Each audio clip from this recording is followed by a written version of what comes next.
আসসালামু আলাইকুম রহমতুল্লাহি ওবরাকাতুহু।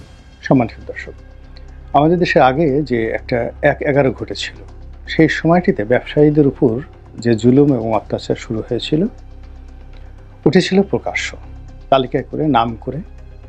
তারপর ব্যবসায়ীদেরকে দৌড়ের উপর রেখে এই বাংলাদেশের অর্থনীতির যে সর্বনাশ ঘটানো হয়েছিল, তার চাইতেও পরোক্ষ চাপ প্রয়োগ করে বর্তমান জামানাতে ব্যবসায়ীদের সর্বনাশ ঘটিয়ে ফেলা হয়েছে। বিভিন্নভাবে এই সমস্যাগুলো তৈরি হয়েছে। প্রথমত, প্রান্তিক লেভেলে যারা ব্যবসা বাণিজ্য করতেন, ধরুন আওয়ামী লীগের যারা লোকজন ছোট ছোট দোকানদারি করতেন, ছোট একটা খামার চালাতেন, জেলা শহর উপজেলা শহরে তাদের একটা ফার্ম ছিল, হয়তো অনেকের একটা যাকে বলা হয় ডিসপেন্সারি ছিল, অর্থাৎ ওষুধের দোকান ছিল, কারো একটা প্যাথোলজিক্যাল ল্যাব ছিল, কারো একটা ফটো তোলার যে স্টুডিও ছিল, এরকম ছোট ছোট দোকান ছিল। আওয়ামী লীগের যারা লোকজন আছে, এদের এক একটা দোকানে ৩ জন ৪ জন করে কর্মচারী ছিল। এই দোকান যারা ভাড়া দিতেন তারা সেখান থেকে টাকা পেতেন। এরকম লক্ষ লক্ষ প্রতিষ্ঠান বন্ধ। বাড়িওয়ালা ভাড়া পাচ্ছেন না, বিদ্যুৎ বিভাগ বিদ্যুৎ বিল পাচ্ছেন না।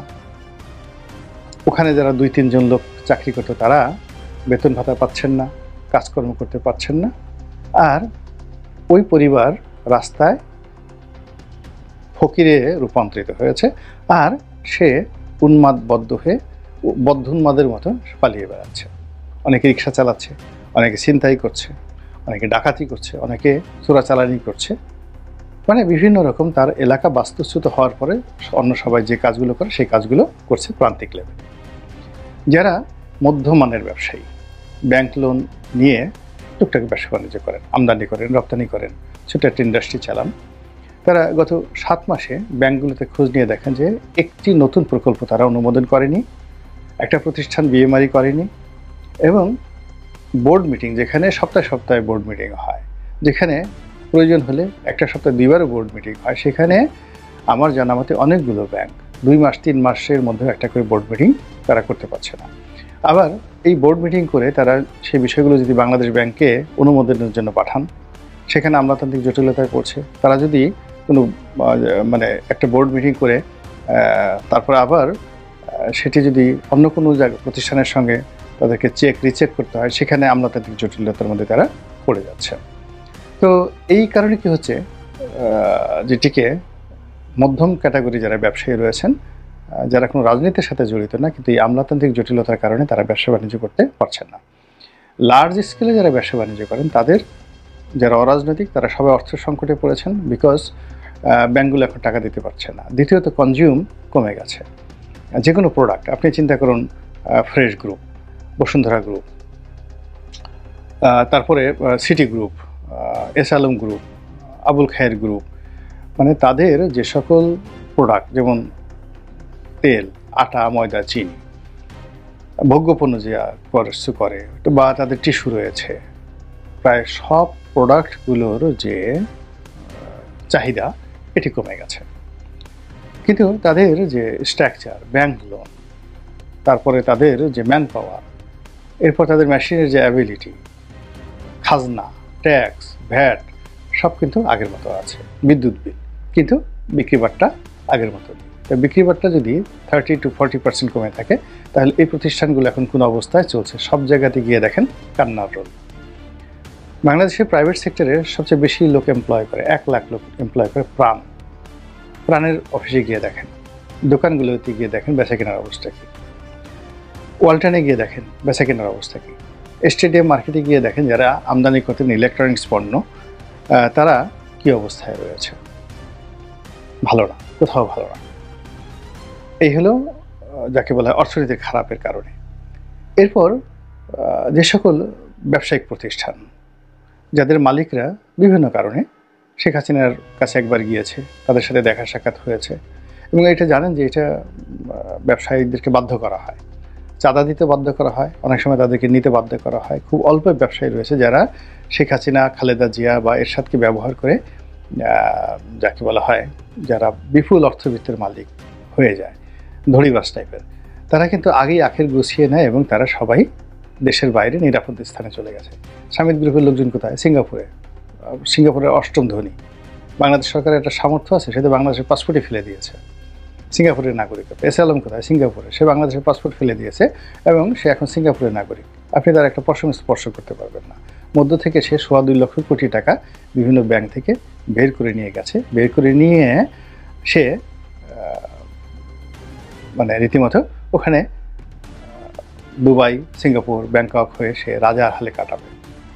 কিন্তু যেটা বাংলাদেশে রয়ে গেছে, থেকে গেছে, যেমন ধরেন বসুন্ধরা গ্রুপ, হামিম গ্রুপ, যমুনা গ্রুপ।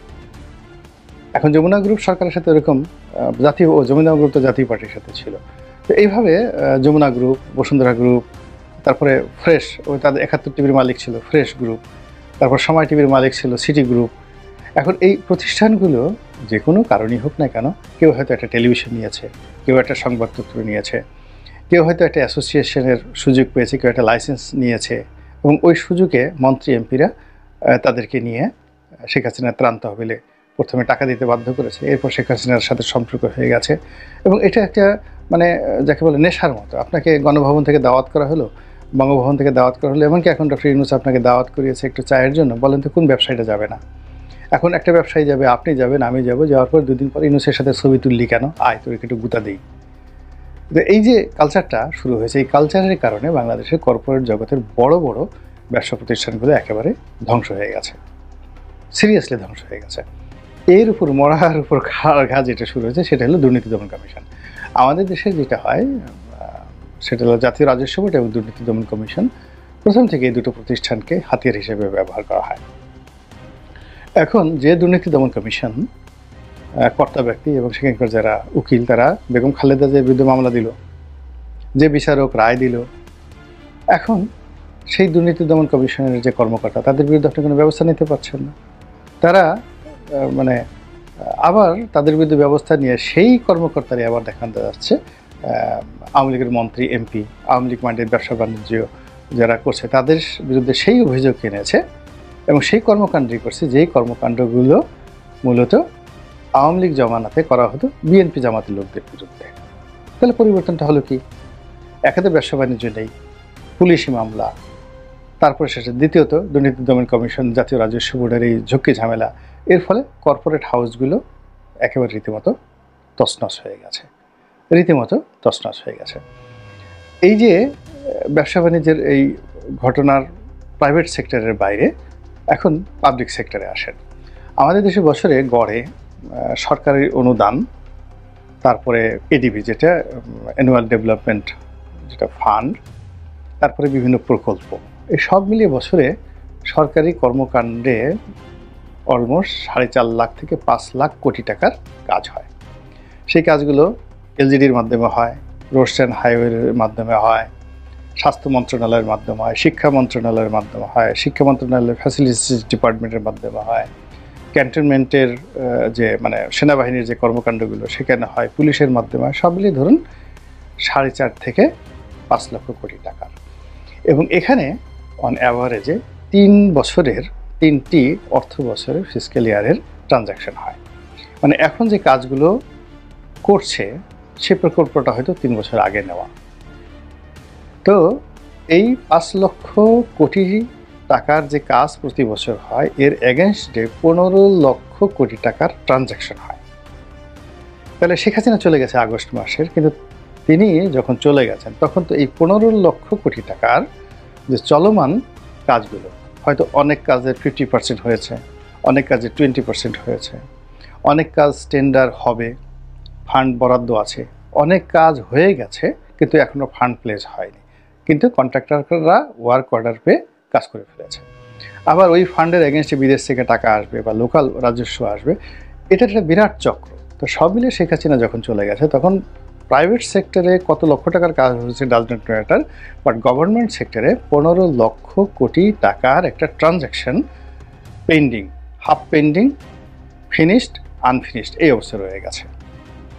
এখন এই সরকার ক্ষমতায় এসে গত 7 মাসে দেখুন তো কত লক্ষ কোটি টাকা ছাড় করেছে, কত লক্ষ কোটি টাকা মানে বিল পেমেন্ট করা হয়েছে। এবং এখানে এই যে যারা কন্ট্রাক্টর, অনেকে কাজ বন্ধ রেখেছে, অনেকে কোম্পানি বন্ধ করেছে, অনেকে কোম্পানি মানে অসম্পূর্ণ কাজ রেখে বাংলাদেশ থেকে পালিয়ে গেছে।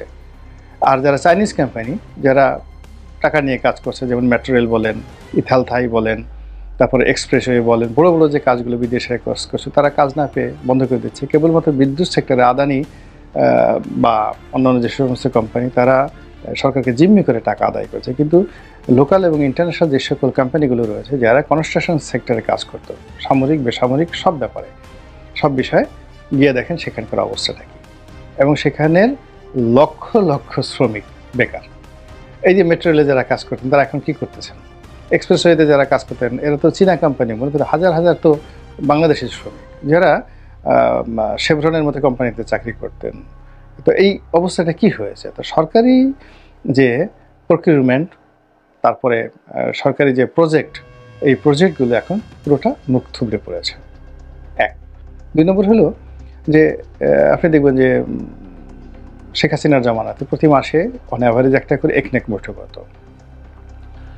তারপর কোনো মাসে 2 বার 3 বার করেও কিন্তু একনেকের বৈঠক হতো, এবং এই সকল বৈঠক হওয়া মানেই এক একটা বৈঠকে 20,000 কোটি, 50,000 কোটি, 1 লক্ষ কোটি টাকার বড় বড় এই রেগুলার প্রকল্পগুলো পাস হতো।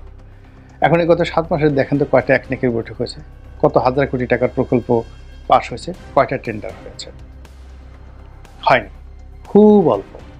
ফলে কি হলো, এই যে 15 লক্ষ কোটি টাকার সাথে যে সকল দেশি বিদেশি ব্যবসায়ীরা জড়িত তারা সবাই পথে বসে গেছে, সবাই পথে বসে গেছে। খালি লাফালাতে লাভ হবে না, আগে বুঝতে হবে যে আপনি কি করতেছেন। ওখানে বসে আপনি মনের আনন্দে তালি বাজাবেন, তারপর শেষে এখানে বসে ফু দিবেন, তারপর শেষে আনন্দ করবেন, স্বাধীনতা অর্জন করেছেন, ডাজ নট ম্যাটার। অর্থ ছাড়া কখনো স্বাধীনতা রক্ষা করা যায় না। তো সেই অর্থনৈতিক সংকটে আমরা এখন কিভাবে পড়েছি, এই জায়গাগুলোতে আপনারা পারলে আমার সঙ্গে মানে কথা বলেন, উত্তর দেন যে কি হলো। প্রাইভেট সেক্টরের কথা বললাম, এরপরে আসেন পাবলিক সেক্টরের কথা। এরপরে যতটুকু হচ্ছে, একেবারে যতটুকু হচ্ছে সেটা হলো বিল, মানে কিছু কিছু এমার্জেন্সি কাজ আছে, যেমন টাকা ছাপাতে হবে। তারপরে মেট্রো রেলের জন্য আপনার এই যে এটিএম কার্ড, যে কার্ড দিয়ে পাঞ্চ করা হয়, সেই কার্ড ছাপাতে হবে। তারপর সিকিউরিটি পেপার, যে বিভিন্ন আমরা যে দলিল দস্তাবেজ লিখি, এই সিকিউরিটি পেপার, কার্টিস পেপারগুলো ছাপাতে হবে। এরকম অনেকগুলো গুরুত্বপূর্ণ কাজ আছে যেগুলো রাষ্ট্র স্ট্যাম্প ছাপাতে হবে।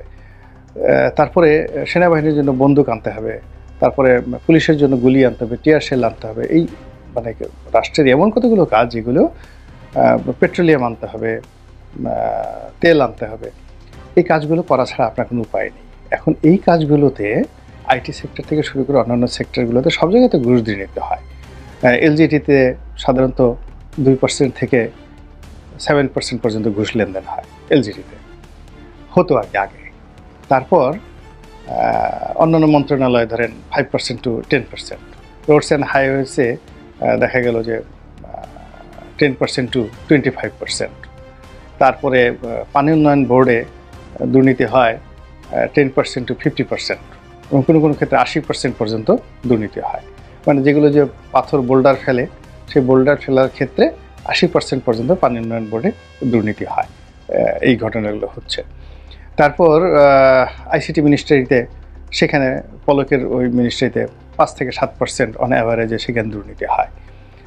এখন খোঁজ নিয়ে দেখেন তো কী হইতেছে, 25%-এর নিচে, মানে কোনো জায়গাতে আপনি কথা বলতে পারছেন কিনা। অর্থাৎ ইমার্জেন্সি একটা জিনিস লাগবে, সেই কাজটি করানোর জন্য সংশ্লিষ্ট কর্মকর্তা সে 25% ঘুষ চাচ্ছে।